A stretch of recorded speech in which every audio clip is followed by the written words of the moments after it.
नेपालको राजनीतिमा भनौँ न एउटा ठूलै भूकम्प गएको छ र यसको केन्द्रमा छन् एक लोकप्रिय मेयर जसले अब देशकै सबैभन्दा ठूलो पदमा आँखा लगाएका छन्।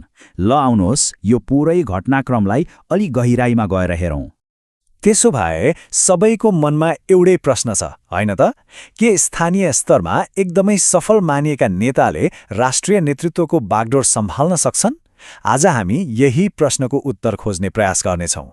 ला कथा सुरु हुन्छ एउटा यस्तो घोषणाबाट जसले साँच्चीकै राजनीति वृत्तमा भूकम्प नै ल्याइदियो। बालेन शाह, काठमाडौँका मेयरले आफ्नो पदबाट राजीनामा दिएका छन्। हो, यो कदमले धेरैलाई अचम्ममा पारेको छ, तर यो कुनै सानोतिनो निर्णय पक्कै होइन। यो त एउटा ठूलो महत्वाकांक्षाको सङ्केत हो, सिधै देशको शक्ति केन्द्रमा आँखा लगाएको। अनि यो कुरा पद फेरेको जस्तो मात्रै होइन नि, यो त भनौँ न स्थापित राजनीतिक शक्तिलाई सिधै च्यालेन्ज हो, त्यो पनि कहाँ पूर्व प्रधानमन्त्री केपी शर्मा ओलीकै गढ झापा 5 मा। यो त साँच्चीकै साहसी कदम हो, होइन र? अब यो घोषणा आफैमा जति ठूलो थियो त्योभन्दा रोचक कुरा त के छ भने यो कहाँ र कसरी गरियो। यसले उनीहरूको रणनीतिबारे धेरै कुरा खोल्छ। उनीहरूले ठाउँ चुने, जनकपुर, जुन मध्य प्रदेशको मुटु हो, अनि बालेनले आफ्नो पूरै भाषण स्थानीय मैथिली भाषामा दिए। यो कुनै संयोग थिएन, यो त मधेसका जनतासँग सिधै मनको नाता जोड्ने एउटा शक्तिशाली राजनैतिक चाल थियो। यसले उनीहरूको अभियानलाई एउटा बलियो क्षेत्रीय आधार दिन्छ। हो, यहीँनिर उहाँको रणनीतिको चुरो कुरो देखिन्छ। उहाँले आफूलाई खालि एउटा राष्ट्रिय नेता मात्र भन्नु भएन, बरु मधेसको छोरो भनेर चिनाउनुभयो। यो एकदमै चलाक कदम हो जसले राजनीतिलाई व्यक्तिगत पहिचानसँग सिधै जोडिदियो। तर यो कथा खालि बालेन शाहको मात्रै होइन है, यो त एउटा नयाँ र शक्तिशाली राजनीतिक साझेदारीको कथा पनि हो जो अब राजनीतिको केन्द्रमा आउँदैछ। रासोपाका सभापति रवि लामिछाने, जो आफैमा एक चर्चित अनुहार हुन्, उनले बालेनप्रति एकदमै गहिरो र व्यक्तिगत विश्वास देखाएका छन्। यो खालि राजनीतिक समर्थन जस्तो मात्र होइन, यो त भावनात्मक रूपमै जोडिएको कुरा हो। यसले उनीहरूको गठबन्धनलाई अझै बलियो बनाउँछ र देखाउँछ कि उनीहरू एउटै सपना बोकेर हिँडेका छन्।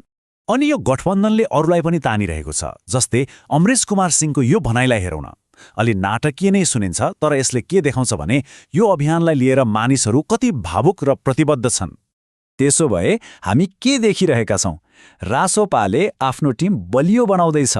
डाक्टर, सामाजिक अभियन्ता, पूर्व प्रहरी प्रमुख, सबै क्षेत्रका मानिसहरूलाई समेटेर बलियो उम्मेद्वारहरूको सूची बनाइरहेको छ। यो स्पष्ट रूपमा राष्ट्रिय स्तरमा शक्ति बनाउने एउटा योजनाबद्ध प्रयास हो। अब रासोपाको यो गतिको असर अरूतिर पनि परिरहेको छ। यो नयाँ शक्ति अगाडि बढ्दै गर्दा पुराना स्थापित पार्टीहरूभित्र भने खैलाबैला मचिएको छ। उनीहरू दबावमा परेर सङ्घर्ष गरिरहेको देखिन्छ। यो तालिकाले पुरै कथालाई एकै ठाउँमा देखाउँछ। एकातिर रासोपा एकजुट भएर अघि बढिरहेको छ, अनि अर्कोतिर एमाले र कङ्ग्रेस जस्ता पुराना पार्टीहरू टिकट कसलाई दिने भन्ने विवादमा अल्झिएका छन्। नेताहरू चुनावै नलड्ने भनिरहेका छन्। यो आन्तरिक खैलाबैलाको एउटा राम्रो उदाहरण हेर्न कास्की 2 को एमाले टिकट विवादलाई हेरौँ। यसरी सार्वजनिक रूपमै दिएको टिकट खोज्नुले पार्टीभित्र कति गहिरो फाटो छ भन्ने कुरा छर्लङ्गै देखायो। यसले के सन्देश दिन्छ भने उम्मेद्वार छान्ने प्रक्रियामै कति गडबड छ र यो मतदाताका लागि कमजोरीको स्पष्ट सङ्केत हो। अनि यो समस्या एमालेमा मात्रै सीमित छैन। नेपाली कङ्ग्रेसका पनि ठूला नेताहरू जस्तै पूर्णबहादुर खड्का र मीन विश्वकर्माले चुनाव नलड्ने घोषणा गरेका छन्। यसले के देखाउँछ भने समग्र राजनीतिक व्यवस्था नै एउटा परिवर्तनको मोडमा छ। ल, यी सबै घटनाक्रमले अब आउने चुनाव एकदमै नाटकीय र अनुमान गर्नै नसकिने खालको हुने पक्की जस्तै बनाएको छ। अनि आत्मविश्वासको कुरा गर्ने हो भने रासोपाको नेतृत्वमा कुनै कमी देखिँदैन। उनीहरूले त सिधै भनिरहेका छन्, हामी खालि चुनाव लड्न आएको होइन, संसदमा सबैभन्दा ठूलो पार्टी बन्न आएको हो।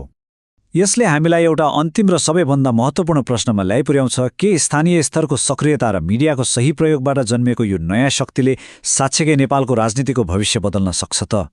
त्यसो भए अन्त्यमा भन्नुपर्दा यो खालि एउटा चुनाव मात्रै होइन, यो त एउटा परीक्षा हो।